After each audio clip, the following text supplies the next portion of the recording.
I'm the Gypsy and you're not, and this is the Rubber Biscuit Road Show presented by Artist Alley Studio, featuring the artisan, handcrafted, and branded creations of the Gypsy and Mad Hatter at www.artistalleystudio.com. And now, on with the show.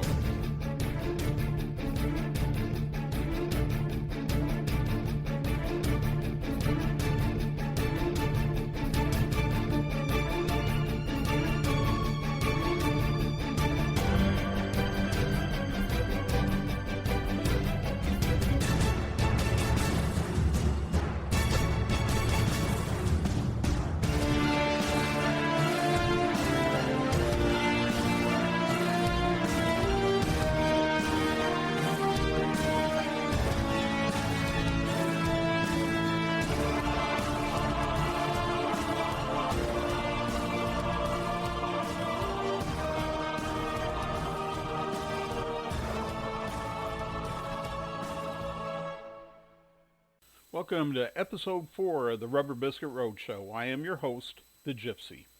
If you have been listening to our podcast, you know that I am presenting my novel, Never Say Never, An Epic Journey, Volume 1. It is the story of my mother, Shirley Elizabeth Hummel, who suffered from mental illness all her life. In last week's episode, we witnessed her first psychotic break from reality. In this week's episode, we're going to look at the aftermath of that psychotic break and what Shirley did and her actions that she took that ultimately changed the course of her life. So without any further ado, I present to you Chapter 4, Here's Looking at You, Kid. I took the yearbooks and the pages I had separated from the folders over to the archivist to be copied. As the copy machine whirled and clicked, I thought about my mother and what Bill Braswell had done to her. I knew the story all too well. Shirley had been admitted to the Topeka State Hospital suffering from a nervous breakdown. Today, that expression is politically incorrect. Now we would refer to it as a psychotic break from reality. Call it what you may, the fact remained that Shirley had retreated into a world of her own making. Almost catatonic, she ate, drank, relieved herself, and slept. All the basic functions, but nothing else. She did not talk and would not respond to those who spoke to her. She sat in her chair, staring out into space for almost 3 months. And then one day, she got a new roommate. Shirley had been in what was referred to as a side room. It contained a blanket, a mattress, and nothing else. It was a room that they put patients in that there was a concern of a possible suicide attempt. With no attempt on Shirley's part within 90 days, then it felt as if it was safe to move her into a shared room. Shirley's new roommate was a lady a few years older than her, who had also had a psychotic break with reality. For 3 days, Shirley laid on her bunk, listening to her roommate mutter over and over again, "See you later, alligator. After a while, crocodile." On day 4, Shirley got up from her bunk and approached the muttering woman who was rocking back and forth in a chair by the window. Shirley stood by the woman's chair, watching her rock back and forth, muttering her endless litany of, "See you later, alligator. After a while, crocodile." Suddenly, Shirley exploded. Grabbing the woman by the hair on both sides of her head, she swiftly pulled the woman nose to nose with her. "Shut the fuck up!" Shirley screamed into the woman's face. "Just please shut the fuck up." Shirley released the startled woman who had started screaming from the unwelcome contact. When the aides came running into the room, they found Shirley sitting in the middle of the room, sobbing uncontrollably. Shirley had not cried since her Billy had shattered her fragile world, and now with the opening of her floodgates, the healing could finally begin. As the aides led Shirley out of the room, she heard her soon-to-be former roommate say, "See you later, alligator." Before she could finish, Shirley finished the chant for her. "After a while, crocodile." 45 days later, Shirley left the hospital. While she had been committed, Pearl and Oscar had quickly and quietly handled her annulment. Shirley did not return to school. She was afraid of becoming a laughingstock among her peers. She did not want to be the subject of whispered words behind hands and questioning stares. Checking with the school, she discovered that she had almost all of her credits to graduate. Shirley made arrangements to take a couple of night classes, and in just a couple of weeks, she was taking her final exams. She passed and received her diploma. She would not have to go back to the place that she knew would be poison to her fractured heart and soul. I sat down at the library's computer. I was keeping my fingers crossed that today would finally be the day that I accomplished what I had been trying to do for the last 3 weeks. Get my book, Blogging Kansas, Musings from the Land of Oz, uploaded to the publisher. I had been faced with a dilemma: slow internet connection. I lived way out in the middle of the west central panhandle plains of Texas.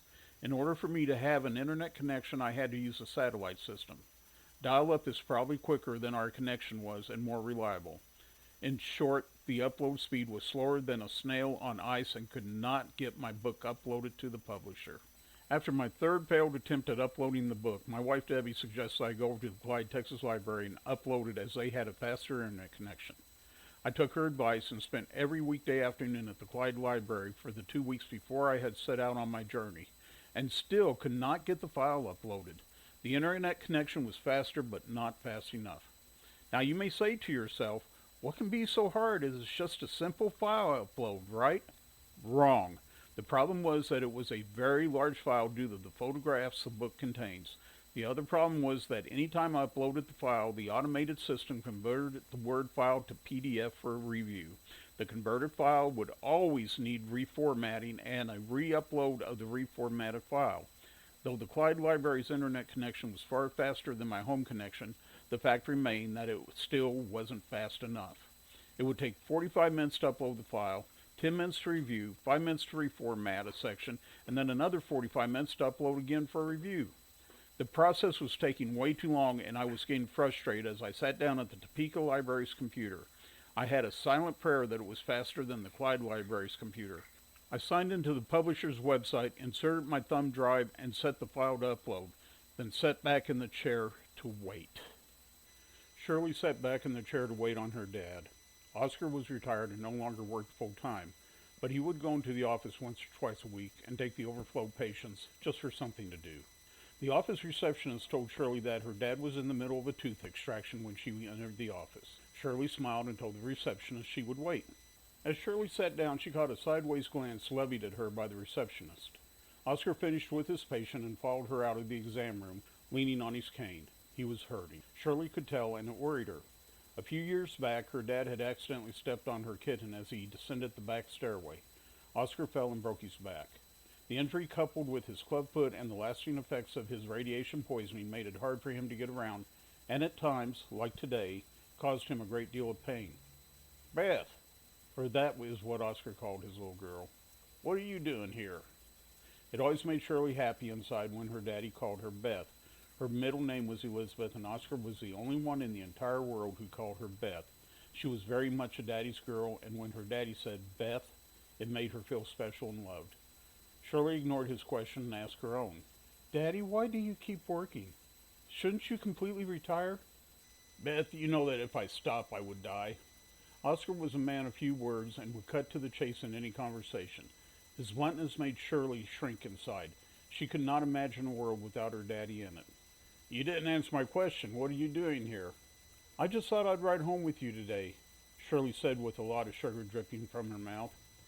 Right now, the truth. Why are you here? It wasn't that Oscar didn't like Shirley stopping by the office to see him. He just knew his daughter, and after what she had just been through, if she was here, there was something on her mind. They walked out into the hallway, and Oscar pushed the brass button on the elevator panel. They could hear the creaking of the antiquated box as the cables brought it up to their floor.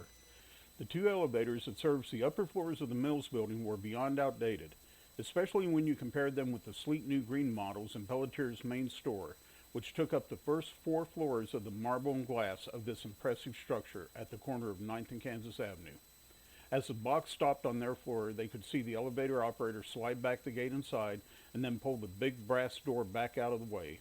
As Oscar and Shirley entered the cab, Oscar greeted the operator. How are you this afternoon, Mrs. Wilson? The elevator operator smiled. I'm fine as peaches, Dr. Hummel, and how is Shirley today? She had addressed Oscar as if Shirley was not standing there. I am fine, Shirley said, making no effort to mask the annoyance in her voice. The elevator operator's disregard for her steeled her resolve in what she knew she had to do. Oscar and Shirley rode down to the lobby in silence. As they stepped out into the fresh spring air of the Topeka afternoon, Shirley swallowed hard and blurted out, Daddy, I'm leaving. Oscar looked straight ahead, saying nothing. Shirley tried to follow his gaze. All she saw was the shoe repair shop across 8th Street. Daddy, did you hear me? I'm leaving. I'm leaving Topeka. Oscar started walking towards the bus stop, leaning on his cane. As they stopped at the curb to wait for the bus that would take them within a block of their home, Oscar said, Why? He actually knew why, but he needed Shirley to say it and not back away from it, as she had always backed away from all things in her life. I need a new start, Daddy. Shirley drew in a deep breath. Everyone knows, everyone talks, everyone whispers. She paused. Everyone looks at me. Oscar looked down at his daughter. So running away will solve your problems. Shirley looked down at the street, trying to find the right words to say, but before she could speak, Oscar said, Running away doesn't solve a problem, but getting away helps memories to grow fuzzy. He put his hand on her shoulder. Out of sight, out of mind. The bus pulled up, smelling of diesel and rubber. They boarded, Oscar depositing 2 tokens that clinked in the catcher. They rode the 6 blocks to their stop in silence. As they disembarked, Oscar asked, Have you told your mother? Shirley's silence spoke volumes. Of course you haven't. She would say you are being foolish. Are you being foolish, Beth? Shirley looked down at the sidewalk as they walked. I'm scared, Daddy. I don't know what I am. I don't even know who I am. Oscar nodded, understanding. None of us know who we are. We just are. What will you do for money? Shirley knew that this question was coming and had been dreading it. She had thought this out, and now was the moment that would either help her to see her plan through to leave and travel, or have it all crash around her the way she felt everything crashed around her in her short life. I thought maybe I could have my college fund. Oscar stopped. You know, Daddy, she said with trepidation in her voice, the $1,200 you put back for me? I will never go to college, and it would help me get a new start. Oscar started walking again and stated a flat no. Shirley felt crushed. Her daddy had just taken away her second chance. But before she could voice her protest, Oscar said, You can have $1,000 of it. Leave $200 in there in case you want to go to trade school someday. Oscar doubted that his daughter would ever go to any kind of school ever again, but the $200 left in her college fund at least gave a small hope that she would. Shirley felt a joy inside she had not felt in a long time. Her daddy had just made it possible for her to get away from this place that used to feel like home, but now felt like a circus sideshow with her, the center ring attraction, as the show-stopping freak. Hurry, hurry, hurry, come see Shirley, the insane screaming girl. She walks, she talks, and she crawls on her belly like a reptile. Hurry, hurry, hurry, for one thin dime you can see the wonder of the ages. The girl foolish enough to fall in love and marry a married man. You won't want to miss this queen of the freaks. They stopped in front of their home, looking up at the majestic structure. I guess I'll need to talk to Mom now. Oscar put his arm around his daughter. Let me deal with your mom. You need to go pack. I held my breath. How many times during the past few weeks had I been down to the final few pages of my book during the review process, only to find that the formatting had suddenly gone awry. It was more than I could count. Page 214, good. 215, good. 216, good. 217, good. 218, good. 219, good. Please, Lord, just one more page, just one more. Page 220. And finally, my book, Blogging Kansas, Musings from the Land of Oz, can be submitted to the publisher for review. I sat back and let a small wave of accomplishment wash over me. This was the next to the last step in a process that had started almost 3 months previous. Now I will have to wait 48 hours while the publisher reviews my manuscript. If the publisher finds everything to be in order, then I am given an electronic proof of the book. If I find the proof to be in order, then I can submit it for publication. However, if the publisher finds that the manuscript did not meet their guidelines, or if I did not like the proof of my book, then the whole process would start over. I exited the browser and stepped away from the Topeka Library's computer. Their super-fast internet server had allowed me to get my task done, and I would return 48 hours from now to finalize that task. As I walked towards the exit, I stopped in the doorway of the children's section. Looking out over the children reading, browsing books, and using the computers made me smile. Young minds absorbing new thoughts, new ideas, and new knowledge. I have been an avid reader my entire life, and I never spent much time in the children's section of the library when I was growing up. Why should I? I had always been an advanced reader. I read Wind in the Willows when I was 6 years old, followed by The Borrowers, and by the time I celebrate my 7th birthday, I had finished every book in the Oz series. My mother was an avid reader also, and nurtured my interest in reading. I wondered how many of the books in this library my mother had touched. She would check out 6 books at a time and have them back within the week. read and absorbed. Stories of real people and true life situations would hold her attention. The Warren Report was her prized treasure. Unsolved mysteries were food for her soul. I remember one book, This Baffling World, which my mother loved so much she actually purchased a copy of it to read over and over again. But the books that she devoured were romance novels. There was not one romance novel published before 2001 that she had not read. In 2001, my mother's eyesight was failing and she refused to have her prescription eyeglasses updated. She had her last eye exam in 1988, and in her mind that was enough. Another sign of her declining mental state. No amount of insistence by me could persuade her to have her eyes examined for new glasses, and this saddened me, because I knew it would not be long before she would never be able to do her favorite thing in the world, curl up in her bed with a good book and find refuge, for a while, between the pages from this world that had caused her so much pain. I maneuvered my big V-twin into the parking space in front of Oddfellows Books and Collectibles. I wanted to take the opportunity while I was in Topeka to meet Brandon and Marty Ryson, the proprietors of the store. I had come to know them from the Facebook group Topeka History Geeks, and we had formed an ongoing online friendship. I had a desire to cement that friendship with a face-to-face meeting and a handshake, but before that could happen, I would need to get change for the parking meter. I hurried across the street to the Capital City Bank to get change for the meter. The two-door style brick building at 120 Southwest 6th Street occupies the northeast corner at 6th and Jackson, and has not always been a bank. It once served as an escape portal to lands far removed from Topeka, Kansas. Shirley hurried across the street to the Greyhound bus terminal. The two-door style brick building at 120 South 6th Street had occupied the northeast corner of 6th and Jackson as long as Shirley could remember. She saw a bus sitting in the lane next to the building. Its marquee proclaimed Memphis. She was sure that was her bus. She rushed up to the ticket counter breathless. Is that the bus to? She gulped in air. Florida? The ticket master scrunched up his nose and scratched his brow under his green visor. Nope, that's the bus to Memphis. Shirley swallowed. I mean, is that the connecting bus? He held out his hand. Let me see your ticket.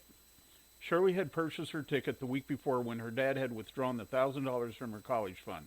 He had refused to give her any of the money at that time. Shirley, you will go to the bus station and get your ticket. I will give you the remainder the day you leave, her father had said, and she knew he was right to do it that way, to keep her from blowing her money. They had gone down to the terminal, the same ticket master she now stood before and who was studying her ticket the way a scientist studies bacteria that wiggle on a glass slide beneath a microscope had said. Where to? Shirley knew where to. Miami, Florida. She had always had a fascination for the Sunshine State, and she felt like her future might lie in that direction. No, the ticket master said, handing her back the ticket. You want the Little Rock bus. He looked at the clock on the wall behind him, then reached into his vest pocket and pulled out an old tarnished pocket watch. Winding it as he talked, he said, That bus will be here about an hour from now. You're welcome to wait. Shirley looked at him slightly amused and resisted the urge to shoot back with, Where else would I wait? Instead, she said, Thank you, and headed for the gift shop. As Shirley crossed the terminal, she could feel the eyes of the men hungrily eyeing her as if she was a medium-rare steak, hot off the grill, ready to be devoured. During her stay at the state hospital, Shirley had blossomed. Her long, raven black hair, big brown cow eyes, ample breast, and rounded hips brought Shirley attention wherever she went. She wasn't that sure that she liked all the unsolicited attention, but then again, she wasn't that sure that she disliked it. Shirley looked over the magazines in the gift shop. She was angry with herself. She had purchased numerous paperback books to keep her occupied on what she knew would be a very long trip and a very boring ride, and had left them all on her dresser unpacked. She had meant to pack them into one of the 2 bags she was taking with her, but in her excitement to leave, had completely forgotten about them. So now she found herself having to spend her precious funds on new reading material. She couldn't find any magazine that held her attention, and was just getting ready to ask the clerk if there were any paperbacks when she saw the carousel rack full of romance novels. She had always liked stories about things that had actually happened, historical novels, and had never given a thought to romance novels. She thought that this style of pulp fiction was beneath her, yet she browsed and turned the carousel. She started finding titles she found intriguing. She picked 3, Unholy Woman, Bright Path to Adventure, and The Good and the Bad. She figured these books should see her through a few miles, but then she saw an old paperback stuck in between the romance novels. A Ripley's Believe It or Not paperback novel. She snagged that one also, and she was set for her trip. Shirley stared out the window of the scenic cruiser bus, watching the limestone hills roll by. She was seen in the upper section of the split-level bus with the unfinished, unholy woman in her lap. She didn't know what was ahead, but she knew what was behind. As the rice fields of Arkansas disappeared into the darkness and the bus skimmed the edge of Texas, Shirley slept and dreamed of sun-filled days and turquoise seas. Louisiana would always be the memories of Ripley's oddities and the smell of the bus's chemical toilet. Every time the bus hit a bump in the constantly bumpy road, the bus would be perfumed with the pungent odor of waste and blue water. Shirley looked up from her book, The Good and the Bad, to watch the tall pines of Mississippi roll by. She thought of her mom and dad and how neither of them had come to see her off at the bus terminal. Oscar had been having a bad day and hurting pretty badly. Pearl, however, was just angry, and that is why she hadn't shown. Shirley's mother did not agree with this plan and refused to support it, calling it "this foolishness." By the time the scenic cruiser passed into Alabama, Shirley was ready to scream. It seemed to her like this bus would never get to where it was going, and she was having a hard time concentrating on her book. Shirley would read a few pages and look out the window, then read a few pages more. Won't this bus ever get to Florida? There had been a lot of stops on this ride, and Atlanta, Georgia was just one more. Shirley did not like Atlanta, and she wished that they would call for the bus to board. The bus station was full of colored people, and colored people made her nervous. It wasn't that she didn't like Negroes, she just didn't understand them, and that ignorance of who they were made her nervous. She never had seen so many colors in her life, and she wondered why they all seemed to hang around the bus station. When the call to board came, Shirley was the first person back on the bus. She found her seat and watched as the Negroes headed to the back of the bus where they belonged. As the bus passed into Florida, Shirley felt a surge of excitement course through her. She was in Florida, a place of promise and hope, a place where she could begin a new life and move ahead, away from the pain, away from the memories, away from herself. As Shirley turned the last page of her romance novel, Bright Path to Adventure, the bus approached the sign she had been longing to see for over 1,800 miles. Welcome to Miami, Florida, population 249,276. Shirley closed the book on her old life and began the story of her new life. Well, that concludes this episode of the Rubber Biscuit Roadshow and our presentation of Never Say Never, An Epic Journey, Volume 1. Be sure to tune in next week when we go into Chapter 5 and we find out that nobody puts baby in a corner. Until then, may God bless and keep you and yours. Later, Gators. Bye-bye now. Visit the Rubber Biscuit Roadshow online at www.rubberbiscuit.com. That's www.rubberbiskit.com. The Rubber Biscuit Roadshow is produced by Tapman Productions, LLC. All parts of this program are copyrighted, all rights reserved. No parts may be published, reproduced, or used without the written express permission of Tapman Productions, LLC.